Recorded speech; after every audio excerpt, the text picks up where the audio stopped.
ओंकारं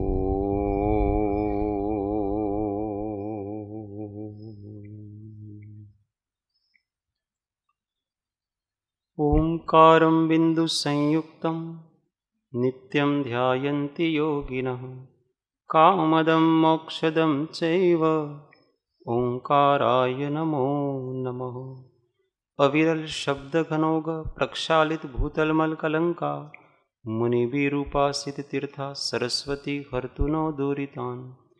अज्ञानतिमिरान्धानां ज्ञानाञ्जनशलाकया चक्षुरुन्मीलितं येन तस्मै श्रीगुरुवे नमः। परात्परगुरुवे नमः। परम्पराचार्यगुरुवे नमः। परम गुरुवे नमः। साक्षात् प्रत्यक्ष सद्गुरुवे नमो नमः। सर्वकलुषविध्वंसकं श्रेयसां परिवर्धकं भव्यजय मनः प्रतिबोधकारकं धर्मसंबंधकं पुण्यप्रकाशकं पापप्रणाशकम् इदं शास्त्रं श्री बारस अणुवीक्षानामधेयम् अस्य मूलग्रन्थकर्तार श्री सर्वज्ञदेवा तदुत्तरग्रन्थकर्तार श्री गणधरदेवा प्रतिगणधरदेवास्तेषां वचनानुसारमासाद्य श्रीमद्भगवत् कुन्दकुन्दाचार्य विरचितम् इदं शास्त्रः श्रोतारः सावधानतया शृण्वन्तु।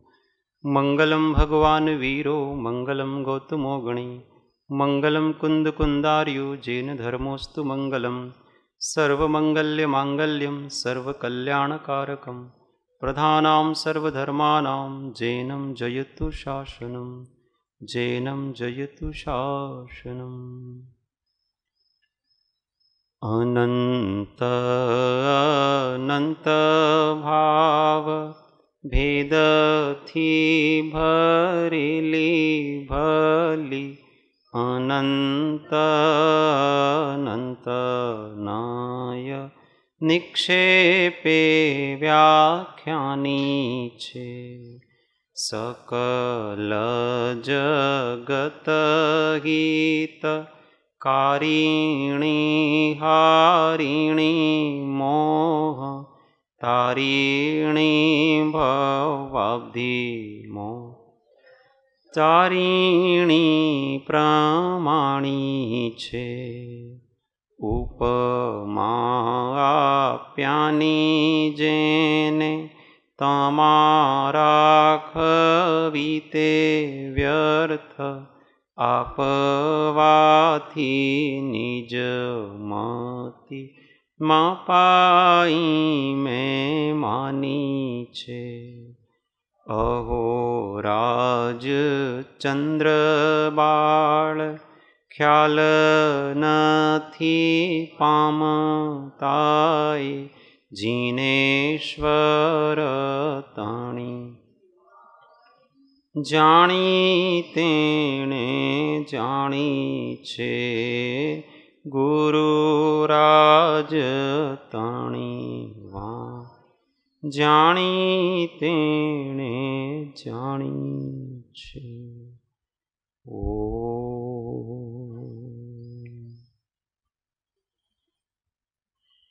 जय सद्गुरु जय जय। तत्व विचार में श्रीमद् भगवत कुंदकुंदाचार्य विरचित श्री बारस अणुवीक्षा सतशास्त्र आज अपना पहली गाथा से चालू करेंगे।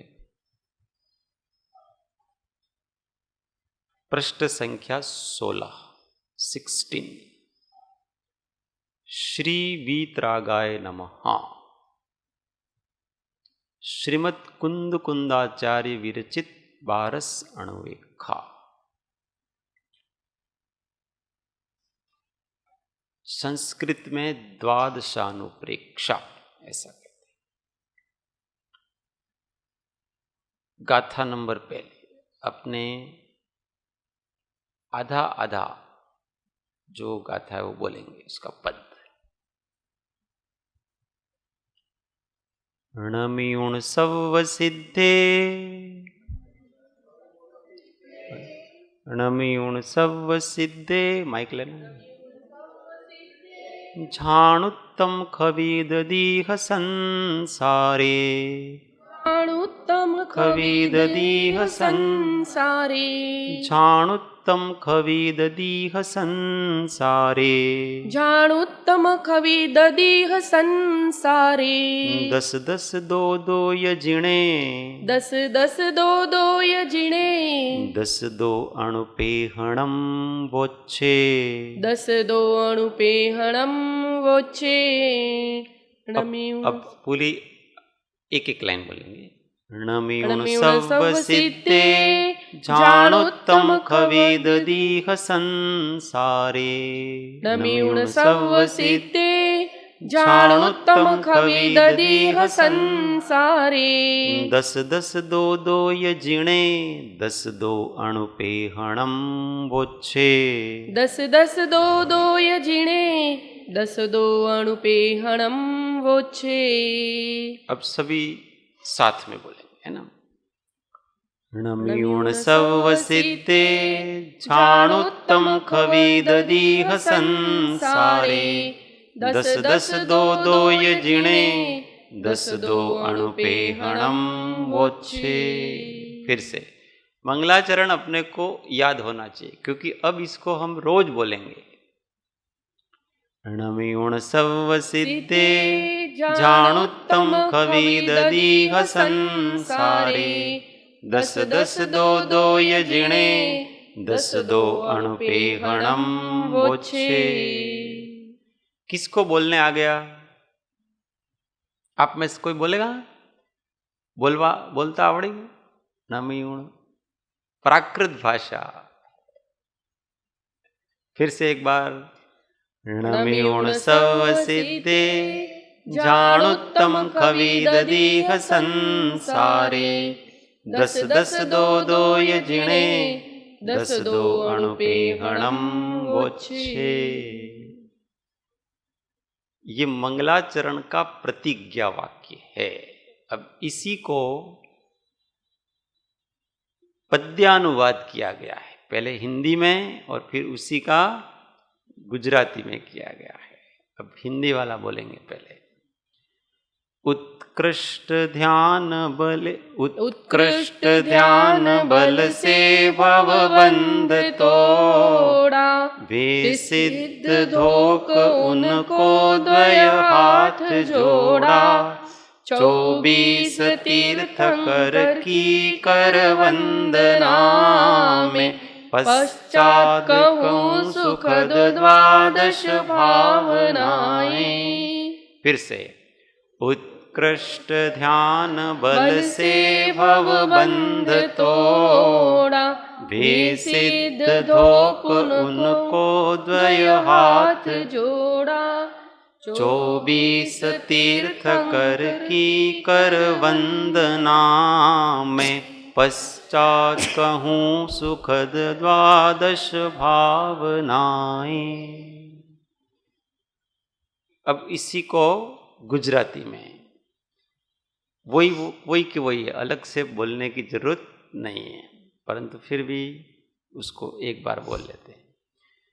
उत्कृष्ट ध्यान बल थी भवबंध तोड़ी सिद्धि वर्या वंदु द्वय हाथ जोड़ी 24 तीर्थ पति ने करुछु प्रणाम पश्चात कहूँ छु भावना सुख कारबार पश्चात कहूँ छु भावना सुख कारबार। तो अब कहते हैं कि नमियुणा नमस्कार करके। किसको नमस्कार करके? सव्व सिद्धे, सभी सिद्धों को नमस्कार करके। और भी किसको नमस्कार करके? जिनेंद्रों को नमस्कार करके। यहां दो प्रकार से नमस्कार किया है, एक सभी सिद्धों को किया है और एक जिनेंद्रों को किया है। सिद्धों के आगे सव्व शब्द लगाया है। क्यों? क्योंकि सिद्धों की गिनती नहीं है, और जिनेंद्र मतलब तीर्थंकरों की तो गिनती है। इसलिए उनकी गिनती बताइए, सिद्धों की गिनती होती नहीं है। तो मैं सभी सिद्धों को और जिनेंद्रों को, अब जिनेंद्र कितने हैं उनकी गिनती बताइए। 10 10 2 2 कितने हुए? 24। लिखने की लिख, ये गाथा में लिखा है ना, पद्य में लिखा है, इसलिए 10 10 2 2 2 कितने हो गए? 24 हो गए। 10 और 10 20, 2 2 4 तो 24 हो गए। तो ये जो 24 तीर्थंकर है, उन 24 तीर्थंकरों को और सभी सिद्धों को, सर्व सिद्धों को, सिद्ध कितने हैं? सिद्धों की संख्या कितनी है? अनंत अनंत अनंत हैं। कितनी है? अनंत अनंत। और वो कैसे हैं, वो बात कर रहे हैं कि वो कैसे हैं, उन्होंने क्या किया, नमस्कार क्यों कर रहे हैं हम उनको, सिद्धों को और 2400 तीर्थंकरों को हमने क्यों नमस्कार किया? कारण के बिना तो यहां कुछ होता नहीं है, कुछ न कुछ कारण होना चाहिए। जीव है ना, वो स्वार्थी है। आपने कुछ ऐसा किया हो तब तो हम आपको नमस्कार करें, कुछ नहीं किया है काहे को नमस्कार करें हम आपको? तो उन्होंने क्या किया है?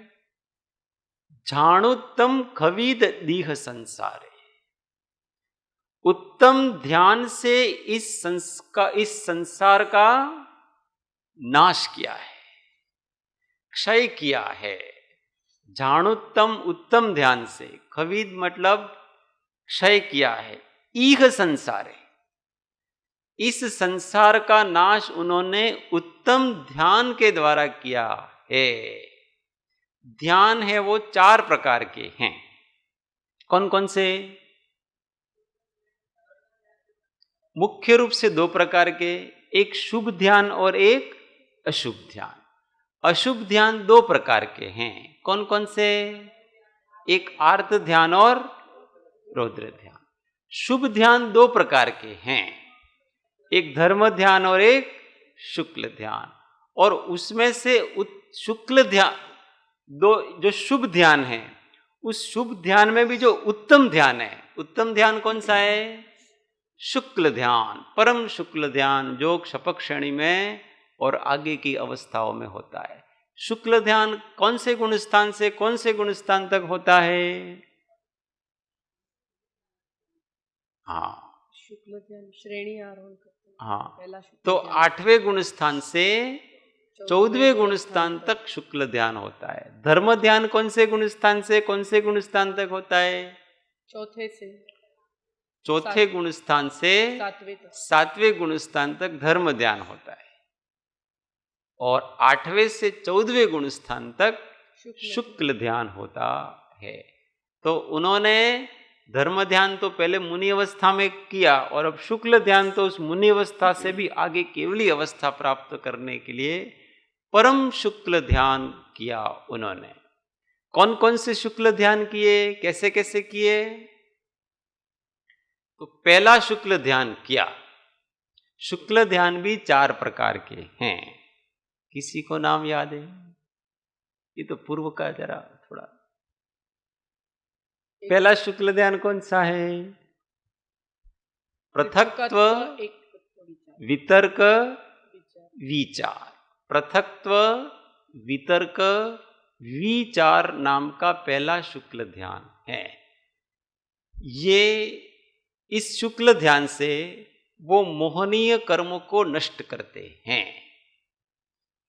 तो ये 8वें गुण स्थान, 9वें गुण स्थान, 10वें गुण स्थान और उपशम श्रेणी चढ़े तो 11वें गुण स्थान तक ये पहला शुक्ल ध्यान होता है। इससे क्या होता है? समस्त प्रकार के मोह को नष्ट कर दिया जाता है। पहला शुक्ल ध्यान चिंतन के द्वारा। दूसरा शुक्ल ध्यान का नाम क्या है? अब पृथक्त्व नहीं है, अब एकत्व है। एकत्व वितर्क अविचार। अभी पहले विचार लगाया था, अब अविचार। यहां विचार में विचार में वो दीर्घ वी लेना, यहां विचार शब्द जो लगाया है वहां दीर्घ वी लेना, रस्व वी विचार वाला, अपन जिसको विचार कहते हैं वो वहां विचार का अर्थ, वहां विचार का अर्थ है संक्रांति। वो योगों की संक्रांति, गुण की संक्रांति, द्रव्य की अलग अलग प्रकार से संक्रांति होती है, संक्रमण बदलना, उसको द्रव्य व्यंजन योग संक्रांति, इसका नाम है विचार। तो बदलते रहते हैं, पृथक्त्व तो वो बदलती रहती है। षड द्रव्य हैं तो कभी किसी द्रव्य का ध्यान करना, कभी किसी द्रव्य का ध्यान करना, ऐसे होता है। ये पहले शुक्ल ध्यान में। अभी दूसरे शुक्ल ध्यान में ऐसा नहीं होगा, बदलेगा नहीं, एक ही विचार को पकड़ेंगे। वहां भी विचार है परंतु पहले अलग अलग विचार किया जा रहा था। 8वें गुण स्थान से लगा करके 10वें 11वें तक अलग अलग विचारों से ध्यान किया जा रहा था। अब एक ही विचार पकड़ लिया, उस एक ही विचार पर ध्यान किया जा रहा, वो एकत्व वितर्क अविचार कहलाता। अब वहां योगों की संक्रांति बदल नहीं रही है, योग बदल नहीं रहे हैं, तो उसको एकत्व वितर्क अविचार कहते हैं। उससे क्या होता है, ये ध्यान 12वें गुण स्थान में होता है। कौन से गुण स्थान में? और 12वें गुण स्थान में जो 3 घातिया कर्म बाकी रह गए हैं उनको नष्ट करने के लिए दूसरा शुक्ल ध्यान होता है। कौन कौन से कर्म बाकी रह गए हैं 12वें गुण स्थान में? कौन कौन से घाती कर्म बाकी रह गए हैं? ज्ञानावरणीय, दर्शनावरणीय और अंतराय, ये 3 कर्म बाकी रह गए घाती कर्म। उनको नाश करने के लिए दूसरा शुक्ल ध्यान किया जा रहा है। क्या नाम है उसका? एकत्व वितर्क अविचार नाम का दूसरा शुक्ल ध्यान किया जा रहा है। इससे क्या होता है? केवल ज्ञान प्रकट होता है। पहले शुक्ल ध्यान से क्या होता है? यथाख्यात चारित्र प्रकट होता है। चारित्र मोह का उपशन अथवा नाश करने से क्या होता है? यथाख्यात चारित्र प्रकट होता है। दूसरे शुक्ल ध्यान से शेष अघाती कर्म नाश हो जाने से, शेष घाती कर्म नाश हो जाने से क्या होता है? केवल ज्ञान प्रकट होता है। अब तीसरा शुक्ल ध्यान है, तीसरा शुक्ल ध्यान है, वो केवल ज्ञान अवस्था में किया जाता है। अभी वो केवली बन करके वर्षों तक क्या करेंगे? विहार करेंगे, अगर आयुष्य कर्म बाकी हो। अब उनको मोक्ष जाना है तो क्या करना पड़ेगा कि उनको अभी भी जो थोड़ा इरियापत आश्रव हो रहा है उस आश्रव को रोकना पड़ेगा। जब तक आश्रव का पूर्ण निरोध नहीं हो जाता है तब तक मोक्ष नहीं होता है। तो संपूर्ण आश्रव को रोकना पड़ेगा उनको। अभी केवली अवस्था में भी उनको कर्म का आश्रव हो रहा है। कौन से कर्म का आश्रव हो रहा है? और वेदनीय कर्म का उनके आश्रव हो रहा है।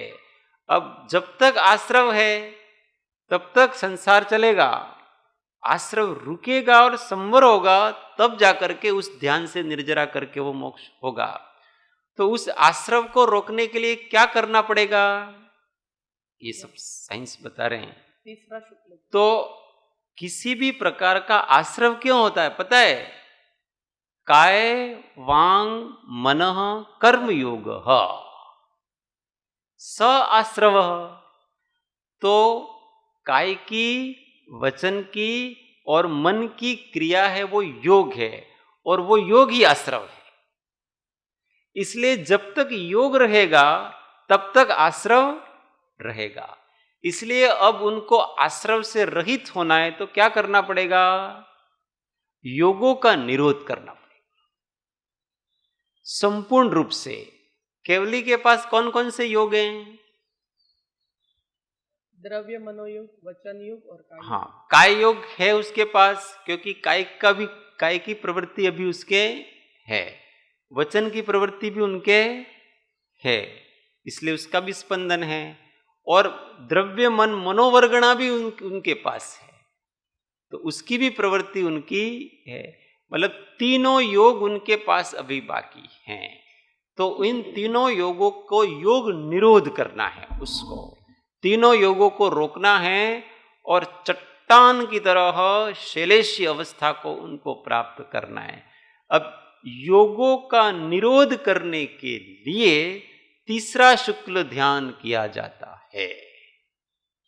उस तीसरा शुक्ल ध्यान का नाम ही इसलिए पड़ा है सूक्ष्म क्रिया प्रतिपाती।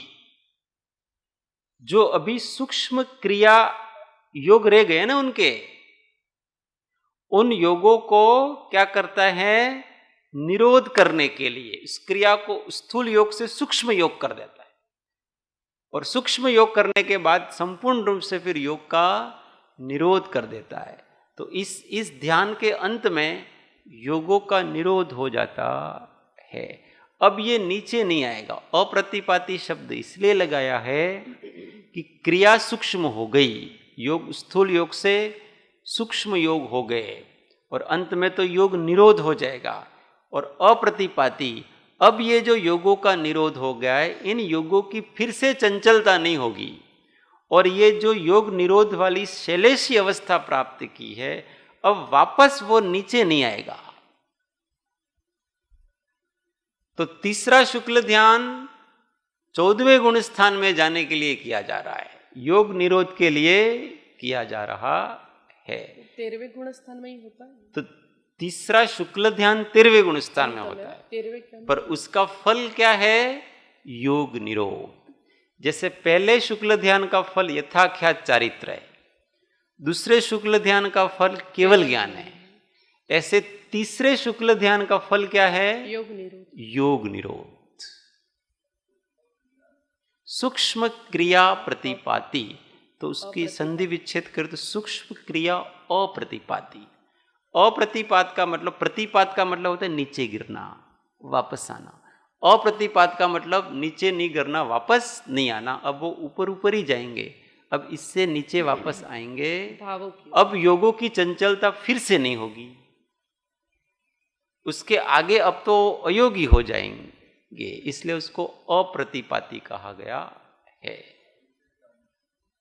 हाँ, अभी ये 14 गुण स्थान में होगा, ये अभी 14 गुण स्थान में चला जाएगा। ये तीसरा शुक्ल ध्यान है, वो 14वें गुण स्थान में जाने के लिए योग निरोध के लिए किया जा रहा है। और चौथा जो शुक्ल ध्यान है, ये अब अंतर्मुहूर्त आयुष्य कर्म बाकी हो तब तीसरा शुक्ल ध्यान होता है, क्योंकि अब तो अंतर्मुहूर्त बाद तो वो मोक्ष जाने वाले, क्योंकि 14वें गुण स्थान का काल तो बहुत ही कम है। तो जब उसके आयु अंतर्मुहूर्त बाकी है, उस समय ये तीसरा शुक्ल ध्यान चालू होता है। और उससे अगर किसी के आयुष्य कर्म तो पूरा होने आ रहा है और शेष कर्मों की अवस्था अगर ज्यादा हो, तो उस समय वो समुद्घात भी करते हैं। इसलिए जब केवली समुद्घात करते हैं, तो ये तीसरा शुक्ल ध्यान होगा, उसके पहले वो समुद्घात करेंगे और चारों कर्मों की जो अवस्था है वो एक जैसी कर देंगे, स्थिति को एक जैसी कर देंगे। और फिर ये तीसरा शुक्ल ध्यान करके योग निरोध करेंगे और फिर 14वें गुण स्थान में आ जाएंगे। अब 14वें गुण स्थान में अभी कर्म बाकी हैं। कितने कर्म बाकी हैं? तो अघातिया कर्म बाकी है। और अघातिया कर्म कितने? तो अघातिया कर्मों की 85 प्रकृतियां हैं। कितनी प्रकृतियां हैं? अभी सब पढ़ा है अपनों ने। 85 प्रकृतियां हैं। उन 85 प्रकृतियों को वो अब 14वें गुण स्थान में नाश करने के लिए चौथा शुक्ल ध्यान करते हैं। उस चौथा शुक्ल ध्यान का नाम क्या है? व्युपरत क्रिया निवृत्ति। मतलब क्रिया की सब प्रकार से निवृत्ति हो जाती है। व्युपरत मतलब संपूर्ण रूप से कोई क्रिया नहीं है, एकदम पत्थर की तरह बैठे। निवृत्ति शब्द है। हाँ, अब निवृत्ति निवृत्ति, निवृत्ति। हाँ, व्युपरत क्रिया निवृत्ति। क्रिया की सब प्रकार से निवृत्ति हो जाती है। कैसे हो जाते हैं? पत्थर की तरह हो जाते हैं। अब उनके शरीर है पर स्पंदन नहीं है, काय है पर काय योग नहीं है, वचन है पर वचन योग नहीं है, द्रव्य मन है पर उस वर्गणा का चंचलता नहीं है, वो सब स्थिर हो गए। एक भी परमाणु हिलता नहीं है, एक भी आत्म प्रदेश उनका हिल नहीं रहा, एकदम स्थिर स्टैच्यू हो गए। शरीर से ही नहीं, आत्म प्रदेश से। आत्म प्रदेश नहीं हिल रहे उनके जरा सा भी। क्यों? क्योंकि तीनों योग अभी रुक गए हैं।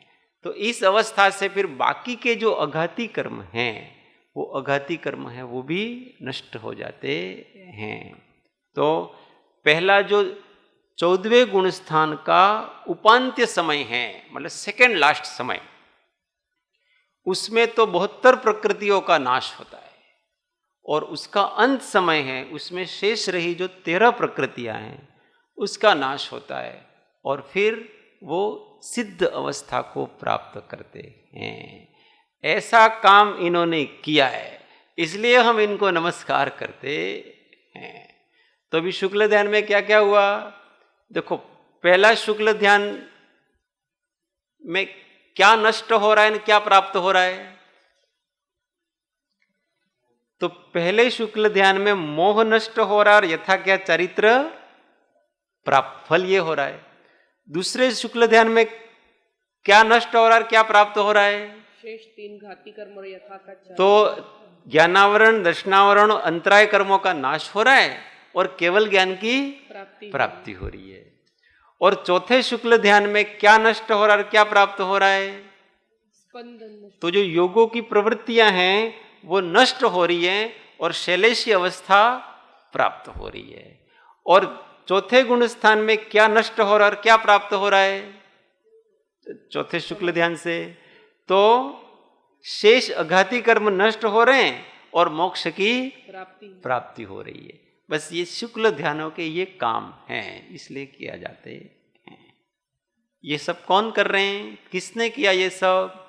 तो सिद्धों ने तो ये चारों के चारों किए, और जो जिनेंद्र भगवान है उन्होंने कितने किए? 4 घाती कर्म। तो उनके अभी 2 शुक्ल ध्यान है, अभी 2 और करेंगे जो भी। जैसे अभी सिमंदर स्वामी हैं तो उन्होंने 2 तो कर लिए, अनंत चतुष्टय तो हो गया, केवली अरिहंत हो गए, परंतु अब सिद्ध होना है तो अभी 2 शुक्ल ध्यान उनको और करने हैं, वो करेंगे, वो ऑटोमेटिक होते हैं, करना नहीं पड़ता। योग निरोध के बाद कितना समय रहते हैं? योग निरोध के बाद अंतर्मुहूर्त काल है बस। हाँ, बस 5 ह्रस्व स्वर बोलो। योग निरोध की प्रक्रिया बहुत लंबे समय तक चल सकती है, पर योग निरोध होने के बाद केवल 5 ह्रस्व स्वर बोलो, इतने में उनका मोक्ष हो जाए। अ ई उ ली। इसको बोलने में कितना समय लगता है? तो हम तो बहुत धीमे धीमे बोलते हैं, परंतु ये जब गणधर बोलते हैं ना, उतना समय है। गणधर कितनी देर में बोलते हैं? तो गणधर तो अंतर मुहूर्त में पूरी द्वादशांगी का पारायण कर लेते हैं स्पष्ट अक्षरों में। अभी अपने को आत्मसिद्धि का पारायण करना है तो कितना समय लगता है? फास्ट करो, फास्ट में फास्ट करो। कितना समय लगता है? 35 मिनट, 28 10 मिनट कर सकते हैं, 10 मिनट में कर सकते हैं, 8 मिनट में कर सकते हैं। फास्ट से फास्ट, अरे किया हुआ है, वो रिकॉर्डेड भी है, 10 मिनट की, 12 मिनट की, ऐसी भी है आत्मसिद्धि की।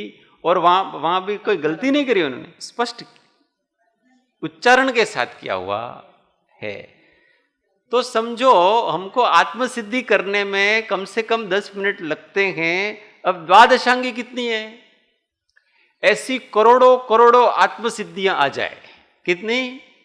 करोड़ों करोड़ों अरबों अरबों आत्मसिद्धि आ जाए, इतना द्वादशांगी है। और उनको वो एक अंतर्मुहूर्त मात्र में पारायण कर लेते हैं। उनको इन 5 अक्षरों को बोलने में जितना समय लगता है उतना 14वें गुण स्थान का समय है।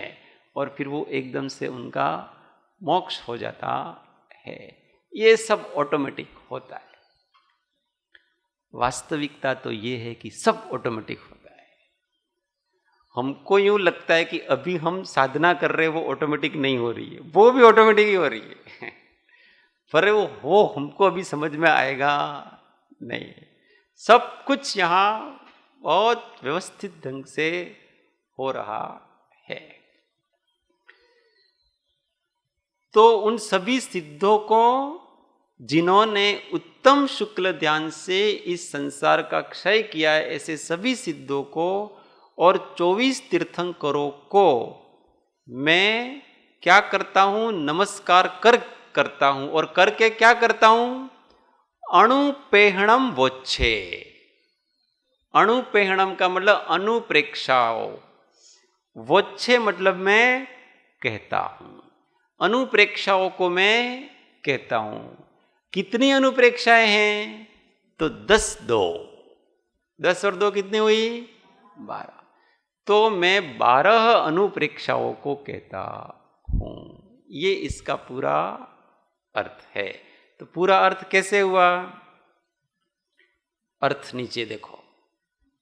अपने परम शुक्ल ध्यान से अनादि अनंत संसार को क्षय करने वाले संपूर्ण सिद्धों को तथा 24 तीर्थंकरों को नमस्कार करके मैं 12 भावनाओं का स्वरूप कहता हूं। इसी को गुजराती में परम शुक्ल ध्यान थी अनादि अनंत संसारનો क्षय करवा वाला सर्व सिद्ध भगवंतों ने तथा 24 तीर्थंकरों ने नमस्कार કરીને હું 12 ભાવનાઓનું स्वरूप कहूं છું।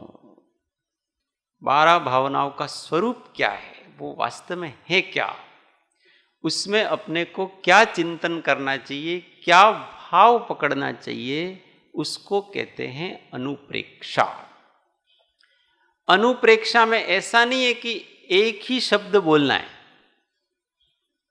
जैसे अनित्य अनुपेक्षा, तो सब अनित्य है, अनित्य है, एक ही शब्द नहीं बोलने का है, परंतु उस भाव के समानार्थी जितना प्रकार का चिंतन है वो सब अनुप्रेक्षा है।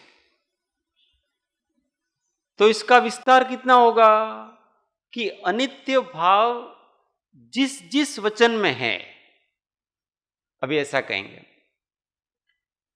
ये शरीर अनित्य है,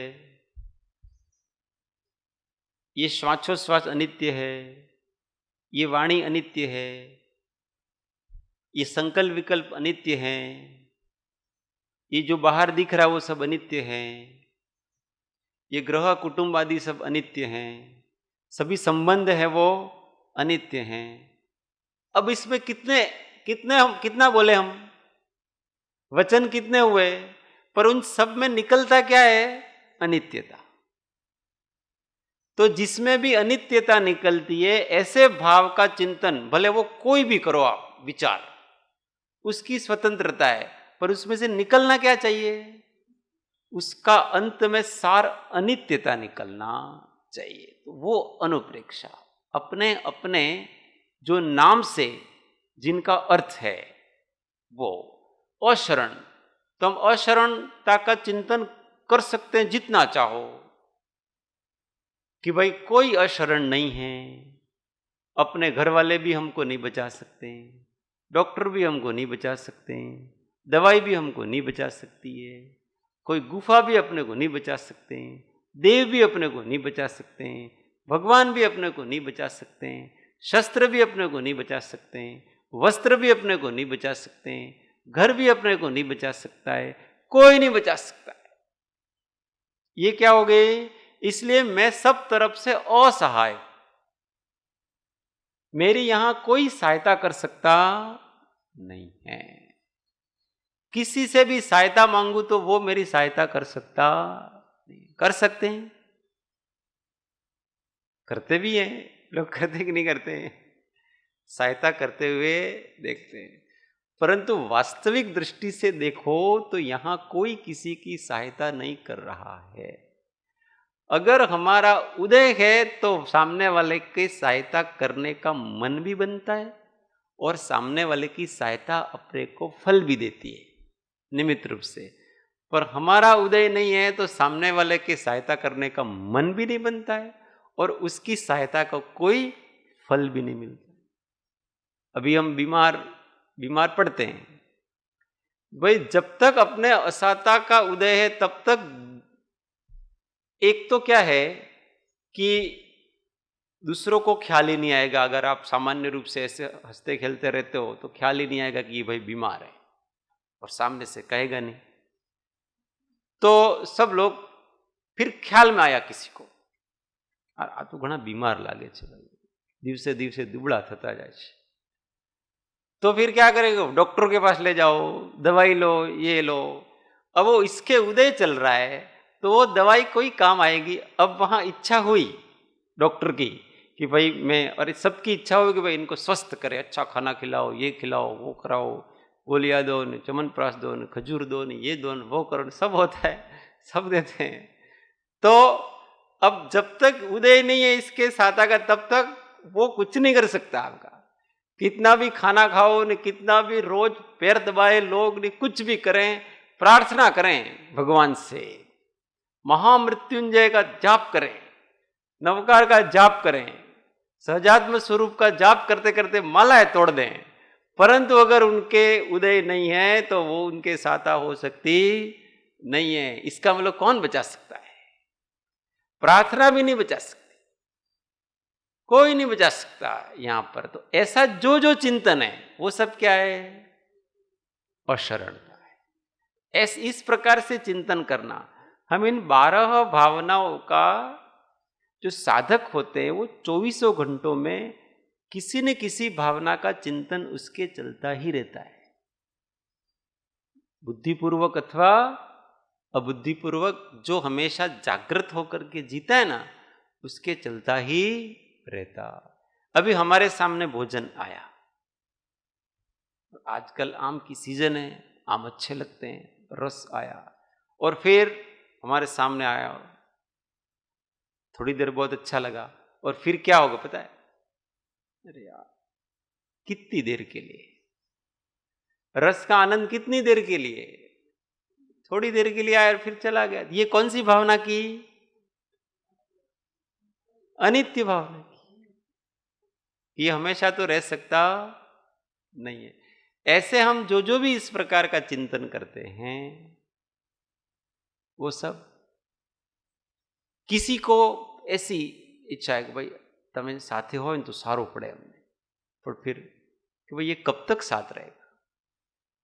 आखिर एक न एक दिन तो छोड़ना ही। तो भाई अभी से ही वो चालू कर देना अपन।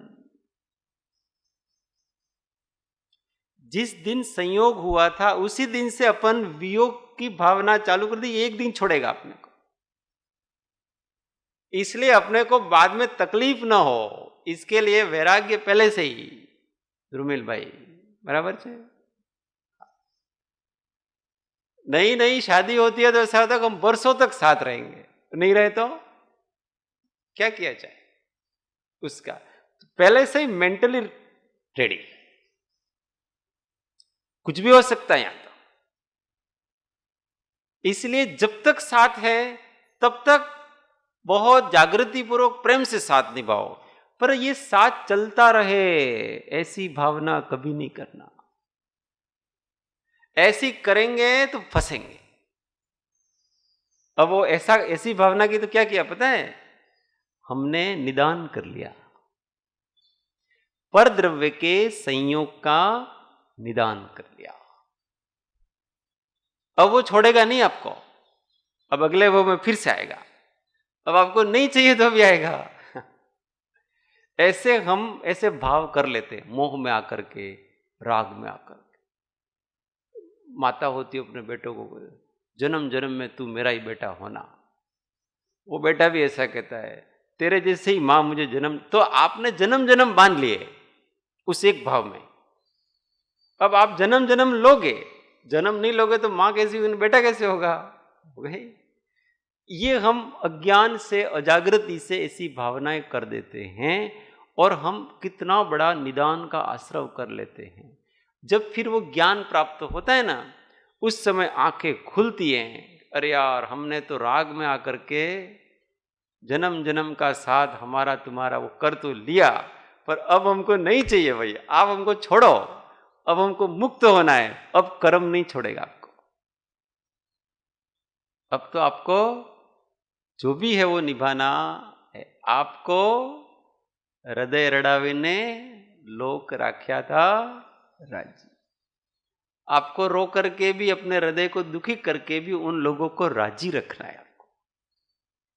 चारित्र मोहनी यही तो है, पहले अज्ञान अवस्था में हम ऐसे भाव कर लेते हैं, तीव्र बंद हो जाता है कषायों की तीव्रता के कारण से, राग द्वेष की तीव्रता के कारण से, फिर अब सम्यक ज्ञान प्रकट हुआ और वो चारित्र मोहनी का बंध है ना, अब सम्यक ज्ञान होने के बाद भी आप वैसे परिणाम कर ही लोगे, जानते हुए भी कर लोगे आप नहीं बच सकते इससे, क्योंकि ये तीव्र परिणाम हुए हैं कषाय के उदय से। इसलिए भाव कोई भी करें तो ध्यान रखें कि उससे बंध नहीं जाएं, ऐसे परिणाम न करें।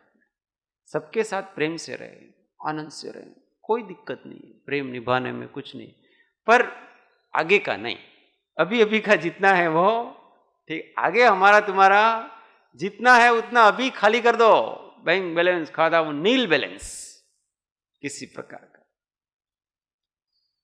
और अगर कुछ मांगे बगैर नहीं रह सकते ना, साथ के बगैर नहीं रह सकते हैं, तो क्या भावना करना पड़ता है, यावत मोक्ष, जब तक मैं मुक्त न हूं तब तक मुझे देव गुरु धर्म का साथ रहे।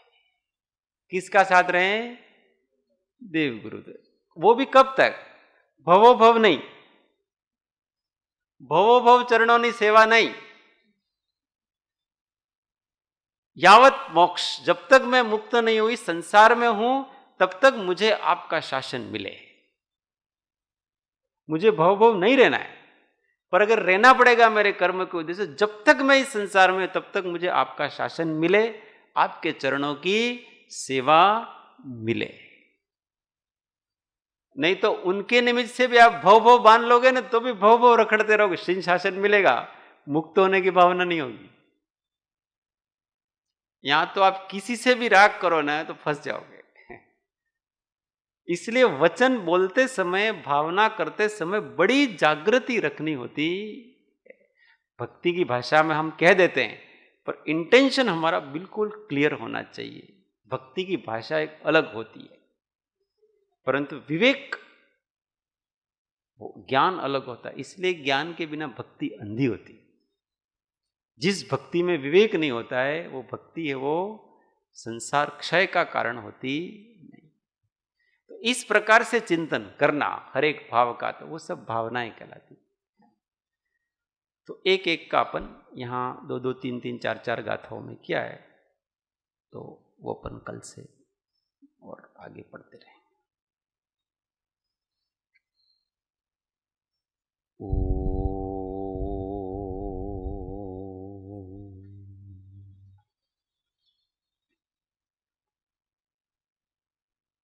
जावाणी के ज्ञान से सूझे लो कालो, सोवाणी मस्तक नमो सदा दे थूंजो।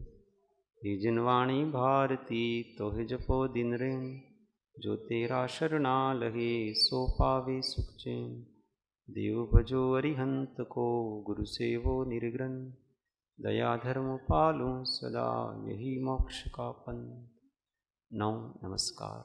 महामंत्र आत्म अनुसंधान। ओम शांति शांति शांति। जय सद्गुरु।